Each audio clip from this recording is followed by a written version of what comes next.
Hi everyone, welcome back to Introductory Remote Sensing. We're back in the ESA Snap platform and I've loaded up our Sentinel-2 image from 12th of May 2017. This is the one that we used previously. And we're up in the very north of Australia, looking at the South Alligator River, where it flows into the ocean. I've displayed the image as a true color RGB composite, which I selected here, choosing the natural color visualization. We're placing band 4 in the red band, band 3 in the green, band 2 in the blue spectrum. And just remember that if we open this up and click on bands, we can see the wavelengths of these different bands in there, described in nanometers. Now what I wanted to cover today is the use of the spectral profiling tool. So if we head up to the top menus and click on optical spectrum view, that will open up a little window where when we then click in the image, you can see that the spectrum view is populated, and what we're seeing here is the amount of reflectance in each wavelength. So this is a great tool for exploring how different land cover types reflect and absorb light differently. Now you can see my cursor is over the ocean, and if we look at where light is being reflected, we can see it's only really in the first 3 bands. These are the shorter wavelengths where water reflects light, and in the longer wavelengths, much of that is absorbed. However, if we move over to land, you can see how that spectral profile jumps up, and in particular we see the increase in the infrared spectrum, where vegetation is reflecting infrared light, and also in the shortwave infrared areas. Just a couple of points about the tool. If we click on this little settings icon, we can make a few changes, adjusting the line style, adjusting the symbols, increasing the symbol size if we want. Let's just say OK, and we can see that that's a slightly different view. Let's now zoom in a little bit closer. Remember, you can use the mouse wheel to zoom in and out. Once you zoomed in, you can either right click to navigate or grab the little window over here to move around. And let's have a look. We've got this complex riparian tidal ecosystem. We have potentially mangroves along the banks here, some mud flats, heading up into upland areas, savanna woodland. So let's just explore these spectrums in closer detail. As we're moving our mouse around, we can explore these changes, but say we wanted to fix just to record on the screen the spectrum of one of these land cover types, we can make use of what's called the pin tool. And if you come up to the icons looking at the top bar here, follow my cursor, you can see this little pin with a plus sign. That's the pin tool. If I click that, I can now place a pin onto the image. I'm going to place my first one just in the water, pin 1. Let's place one in the mud flats. Let's get some really dark green vegetation.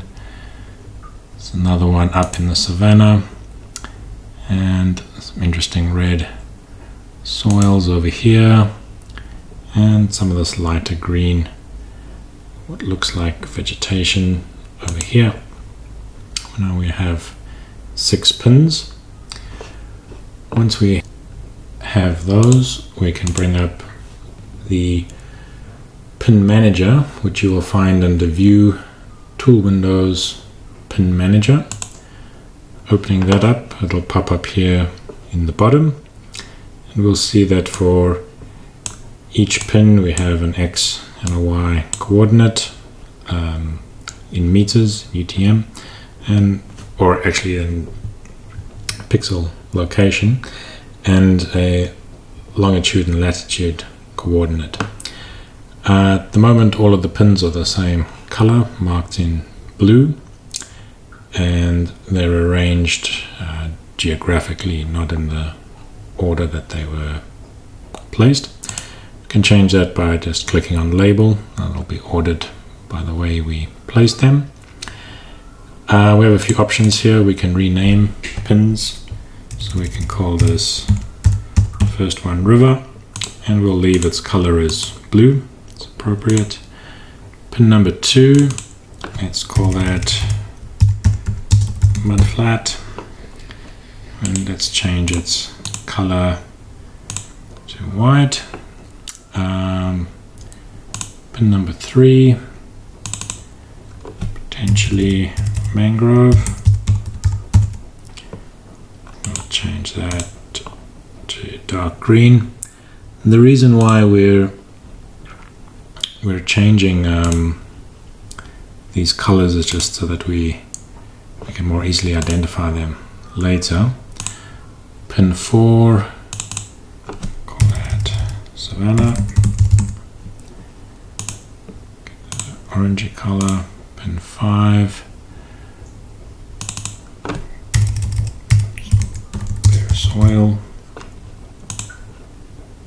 Reddish is fine. And pin 6 is an interesting one. Let's just find it again.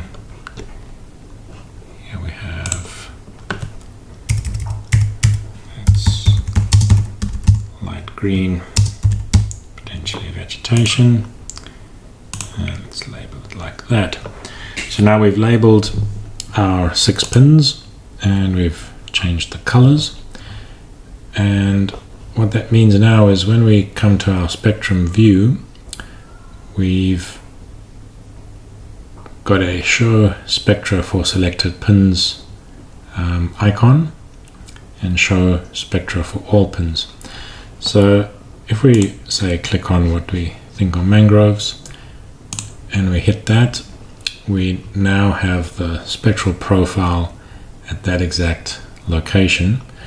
And as I move my cursor around, we can still see how other areas compare to that. So for example, if I just hold that over the ocean, we can compare how the ocean reflectance compares to that mangrove pin. If I were to tick this icon, show spectra for all pins, let me take that one off, spectra for all pins, open this up a bit, and I'm going to move my cursor off the screen to take away some of that confusion. And now we have a very nice plot that we can do a lot of interpreting from. So we have some very strong signals, and you can see how each of these 6 spectra are very well separated. So this would already be a great basis for a classification, which we'll get to in later stages. But just a few things to discuss is, I'm just going to flick off my cursor so that I can still move it around here. One thing to note is the point where they're all identical is over here just below 1,400 nanometers, and if we look at that on our list here, that's band 10. And what we need to remember is the atmospheric windows that we can work with in remote sensing, and it's around this wavelength that we get a lot of scattering and absorption from the atmosphere. And in this case, it's band 10 is called the cirrus band. So pretty much all of the energy is being absorbed in that band. That's why we get no reflectance from any surface in this band. The sort of very typical vegetation, this is a very high peak that we get in this bright green. That's an interesting surface. We'll have to look at that in more detail. Fair amount of overlap, probably more than we would have expected, between the bare soil and the savanna and the mudflats, but that's all pretty much in the visible near infrared. But as we come over into the shortwave, we see them separated very nicely. That shows the power of having a multispectral sensor that spans such a useful range of wavelengths. Another very nice option is the ability to export this to a text file, so that we can just choose to save as a CSV file, and it pretty much will save this table. Also down here in the pin manager, we have a few options of importing pins from other files.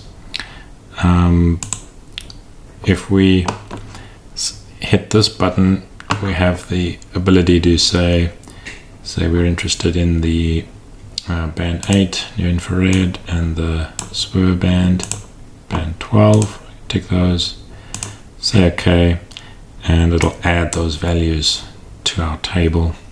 We can export those as well. When you export them as a CSV, generally all of these values will be exported. So for the rest of today's lecture, I'd like you to really explore this image, have a look at how these spectral profiles change. Think about what these profiles tell us about how light is being absorbed and reflected by different surfaces. And then consider that we've only loaded up one image here from May, and in our data folder we have images throughout the year. So let's load up some images from later in the dry season and see how these spectral profiles change over time. So thanks for watching, and in the next video we'll explore that temporal component in a bit more detail, looking at how reflectances change through the seasons, which is especially relevant in an area like Northern Australia, where we have a very pronounced wet and dry season. My name's Sean Levick from the Geospatial Ecology and Remote Sensing Lab. Thanks for watching. Cheers.